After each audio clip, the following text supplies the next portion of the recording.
ای رفیق، بارفیکس یکی از بهترین حرکات برای پشت و بازوئه. اما اگه اشتباه انجامش بدی، نه تنها نتیجه نمیگیری، بلکه بدنتو هم داغون میکنی. پس این 5 اشتباه رو یادت باشه، چون 90% آدما همینا رو انجام میدن. اشتباه شماره 1: تاب دادن بدن. بعضیا انگار دارن خودشونو روی تاب مدرسه پرت میکنن.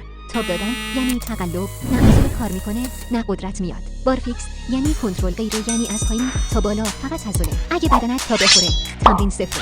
اشتباه شماره 2: نیمه رفتن به بالا، یعنی چونه حتی به میله نمیرسه. این باعث میشه عضله کامل درگیر نشه و رشدت نصف بشه. برو بالا تا چونه روی میله بیاد و آروم برگرد پایین. اشتباه شماره 3: بوس کردن و شونه های جمع شده. وقتی شونه ها رو جمع میکنی یا گردن جلو میاد، کل فشار میره روی گردن و تاندون. بارفیکس یعنی پشت باز، سینه بالا، نگاه رو به جلو، بوس کنی گردن درد، شونه درد و هیچ رشدی. اشتباه شماره 4: پایین نیومدن کامل. این یعنی دامنه ی حرکت کامل نیست. آدم‌ها فکر میکنن سریعتر بالا رفتن یعنی قوی ترن. نه، یعنی داری مسخره بازی در میاری. تا ته پایین بیا، کشش رو حس کن، بعد برو بالا. پنجمین اشتباه بارفیکس سرعتی.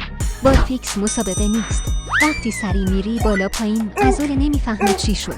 کنترل یعنی رشد سرعت، یعنی آسیب کنتر قوی‌تر. کنترل یعنی قدرت. اگه این 5 اشتباه رو حذف کنی، بارفیکس میشه بهترین حرکت زندگیت. نه دستگاه میخواد، نه وزنه، فقط تو و اراده. از امروز شروع کن. درست برو بالا غیره، درست برگرده پایین غیره. قوی تر شو.